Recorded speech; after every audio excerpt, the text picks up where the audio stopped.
बदलाव चाहिए। युवा एक ऐसा वर्ग है कि जो पेशेंट है, उसके पास ताकत है बोल के वो झेल जाता है। के बारे में वो तो प्रेस कॉन्फ्रेंस ही नहीं करते हैं। तो ये चाय वाला, बीटेक चाय वाली, हाँ ये सब क्यों कर रहे हैं बच्चे लोग? ये इसलिए कर रहे हैं क्योंकि हाँ कुछ रोजगार नहीं चाहिए। प्रधानमंत्री है तो उनकी जवाबदेही बनती है। हर सिर्फ पेपर पे है ये योजनाएं, जमीनी हकीकत बहुत अलग है। 5% युवा जो थे अनएम्प्लॉयड थे, उनके लिए बहुत मतलब मुश्किलें खड़ी कर दी हैं। मतलब अनएम्प्लॉयमेंट बहुत ज़्यादा हो गया है। युवाओं का प्रॉब्लम ये है कि अनएम्प्लॉयमेंट पूरा पीक और राइज पे है। युवाओं के लिए तो ज़्यादा कुछ किया नहीं, बट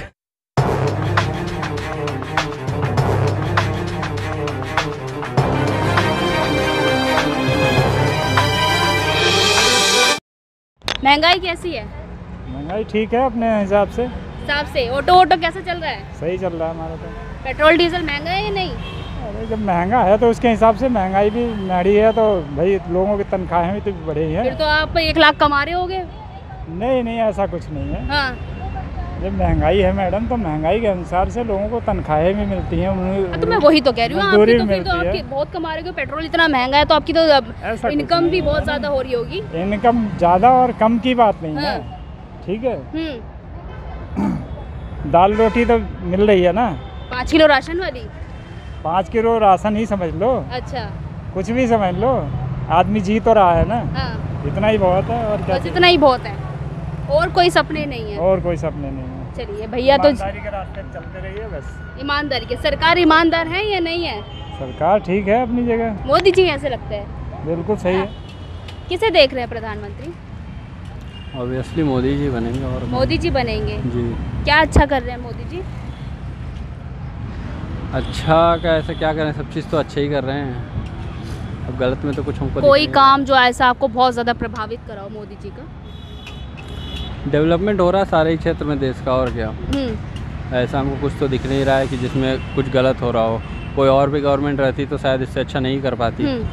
तो ओवरऑल अगर देखा जाए सारे क्षेत्र में, तो मोदी जी अच्छा ही कर रहे हैं। अच्छा कर रहे हैं जी।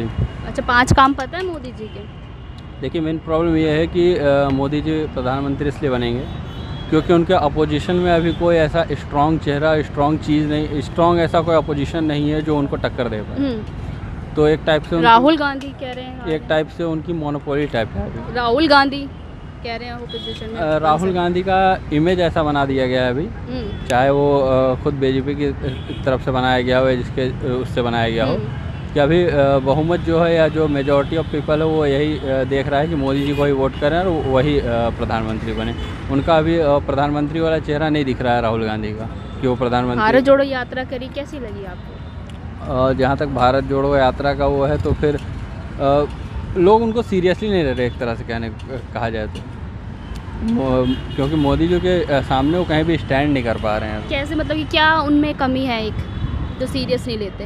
कमी ये है कि वो लोगों को अपनी बातों से और प्रभावित नहीं कर पा रहे हैं। और जो कांग्रेस का बैकग्राउंड रहा है, उस हिसाब से जिस तरह से जितने घोटाले हुए हैं उनके टाइम में, कांग्रेस के, इस वजह से वो खुद को डिफेंड नहीं कर पा रहे हैं और अभी बीजेपी के सामने स्टैंड नहीं कर पा रहे, क्योंकि बीजेपी में नहीं हुए घोटाले? ऑफकोर्स हुए हैं, और लेकिन इंडिविजुअली अगर मोदी जी के उसमें कहा जाए तो मोदी जी घोटाले के उसमें कहीं स्टैंड नहीं कर रहे हैं, क्योंकि मोदी जी ने कोई घोटाला किया। अडानी पे क्यों नहीं बोलते मोदी जी?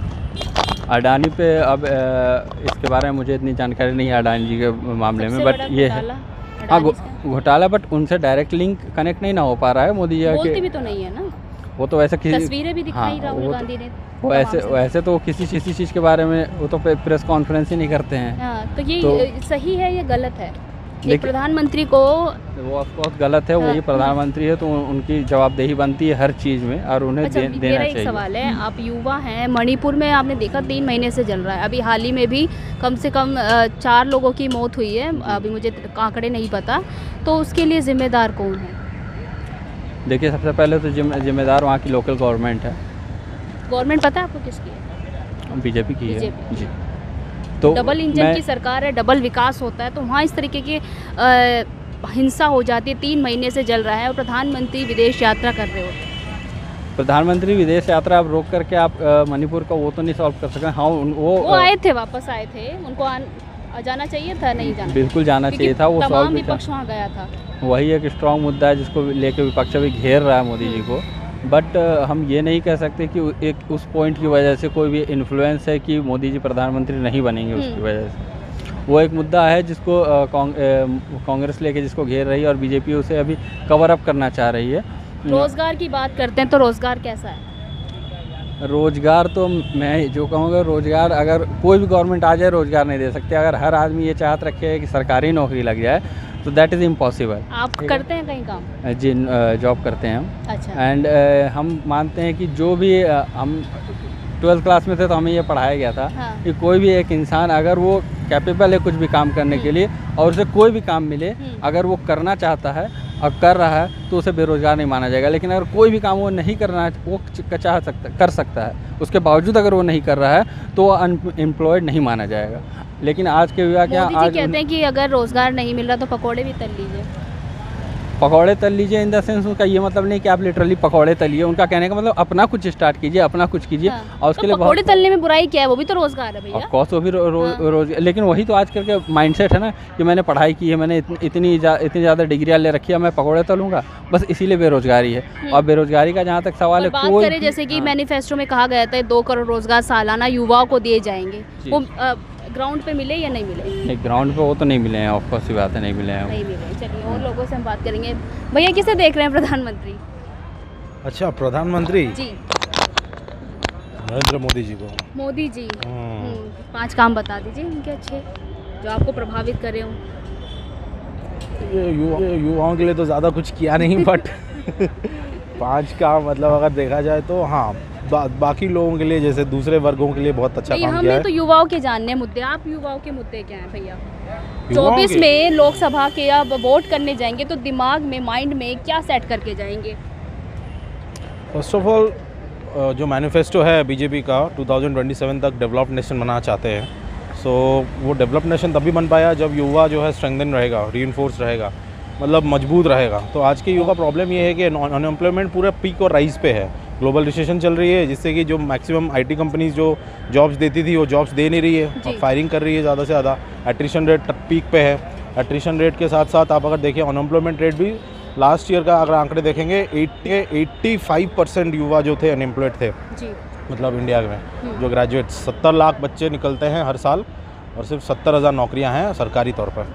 और सरकारी तौर पे भी अगर कोई एग्ज़ाम देख ले, जैसे रेलवे का आरआरबी ग्रुप डी एग्जामिनेशन निकलता था, एनटीपीसी नॉन टेक्निकल पोस्ट, उसका 2019 में निकला नोटिफिकेशन, 2021 में एग्ज़ाम हुआ। 2021 में एग्ज़ाम होने के बाद फिर उसमें कुछ फेरबदल किया जिससे कि वो ट्रेन जला दिए बच्चों ने। 2022 में फिर जाके बच्चों को वो मिला क्या, फर्स्ट राउंड सेकंड राउंड ख़त्म हुआ। 2022 में फिर उन लोग का फाइनल शॉर्टलिस्ट नाम निकला और अभी 2023 में बच्चों की पोस्टिंग हुई है मेरे दोस्तों की। तो 19 से एक बच्चा अगर फॉर्म भरा है तो अभी वो जो 51,000 नियुक्ति निकाली उसी में हुई है क्या पोस्टिंग? नहीं, उसी में नहीं हुई है। वो 2019 का नोटिफिकेशन की बात कर रहा हूँ। 2019 में बच्चे ने फॉर्म भरा, 2021 में एग्ज़ाम हुआ। 2021 में एग्ज़ाम होने के बाद फिर एग्ज़ाम में स्टे ऑर्डर लगा क्योंकि वो सेकंड राउंड के लिए जो बिहार में वो जला दिए थे, क्योंकि जो नया ये लोग रूल निकाले थे उस रूल को फिर बैकआउट किए। फिर 2022 में सेकंड राउंड हुआ, फिर 2023 में जाके पोस्टिंग हुई। तो 19, 20, 21, 22, 23 5 साल अगर एक सरकारी एग्जाम बच्चा भर रहा है, 5 साल बर्बाद हो रहे हैं। और कोई बच्चा एक उसी जॉब को फोकस करके बैठा होगा तो 5 साल बर्बाद हो जा रहे हैं। तो जैसे मैनिफेस्टो में आपने बात करी बीजेपी के 2 करोड़ रोजगार हम जो युवाओं को सालाना देंगे, उसका जो है ज़मीनी स्तर पर क्या हाल है? वो सब ये सब जो है ये सब कागजी योजनाएं हैं बस। मतलब पेपर पे है ये योजनाएं। ज़मीनी हकीकत बहुत अलग है। ज़मीनी हकीकत पे बहुत अंतर है, दरअसल से बहुत बड़ा गैप है। हाँ, बहुत बड़ा गैप है क्योंकि आप कोई भी सरकारी नौकरी उठा के देख लीजिए। मैं आपको सिंपल का एग्जाम के बारे में बता रहा हूँ। SBI क्लर्क, SBI तो सरकारी बैंक है ना, state bank of India. Clerk का जो बच्चे भरते थे 2021 का बात कर रहा हूँ, 2021 में मेरे दोस्त ने भरा, जो कट ऑफ जाता था 100 से 100 नंबर के एग्जाम होते थे, 100 नंबर से 70 का कट ऑफ जाता था। इस बार कट ऑफ गया 88। क्यों गया 70 से 88? 70 से 88 में ना 10-15 लाख बच्चे छट जाते हैं, तो वह छट गए। वो इसलिए छट गए क्योंकि वो कट ऑफ बढ़ाए इसलिए गया ताकि छट जाए। तो सोचिए कितने बच्चे भर रहे हैं वो एग्ज़ाम को, जिससे कारण कि बच्चे छट रहे हैं। और SSC का तो ऐसा हाल है कि क्या ही बताएं। जो SSC का तो इतना बुरा हाल है कि SSC का ही एग्ज़ाम है कि 2019 में फॉर्म निकला, फिर 20 में रद्द हो गया एग्ज़ाम, 21 में रद्द हो गया, फिर 22 में हुआ, फिर उसका एक राउंड हुआ, फिर दूसरा राउंड नहीं हुआ। SSC का पूरा बुरा हाल है, ठीक है।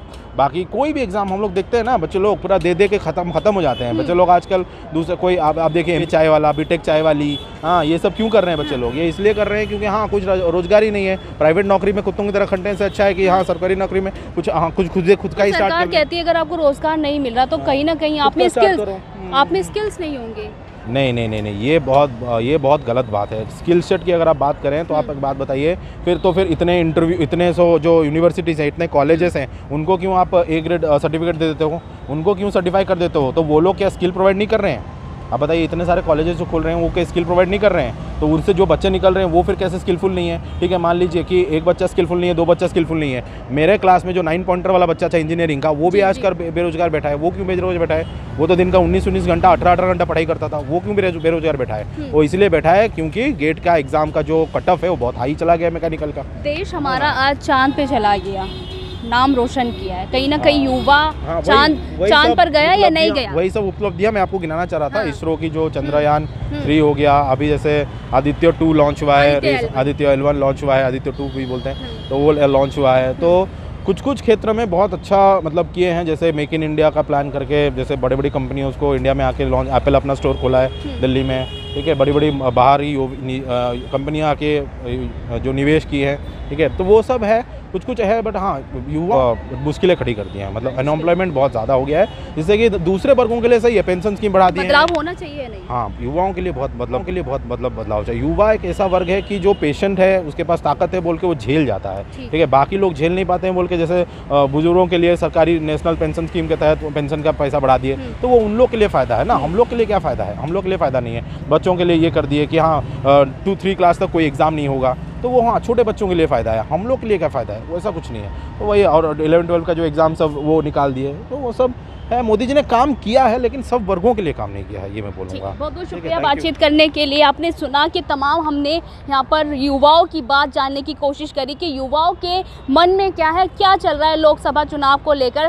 तो आपने तमाम यहाँ पर युवाओं के वक्तव्य सुने। उन्होंने कहा कि रोज़गार पे जितना काम होना चाहिए था, मैनिफेस्टो में जो सरकार वादे करके आई थी कि 2 करोड़ रोज़गार सालाना देंगे, वो कहीं ना कहीं वहाँ पर बीजेपी का एक बड़ा फेलियर रहा है, और वो सिर्फ कागज़ों में दिखा, ज़मीनी स्तर पर उस तरीके का रोज़गार युवाओं को नहीं मिला। युवा आज भी इतना योग्यता होने के बावजूद भी आज बेरोज़गार है। पर यही है हमारा तमाम, हम सर्वे करते रहते हैं अलग अलग मुद्दों पर लोकसभा चुनाव पर, तो देखना यही रहेगा कि लोकसभा चुनाव में अगली बार प्रधानमंत्री की कुर्सी पर कौन विराजमान होगा। इस पर हमेशा 2024 तक सस्पेंस बना रहेगा, क्योंकि सस्पेंस तो भारत की जनता ही खोलेगी कि इस बार कौन प्रधानमंत्री बनेगा। तब तक के लिए हम तमाम मुद्दों पर खबरें दिखाते रहेंगे। मैं आपके साथ रितेश मंगवाना।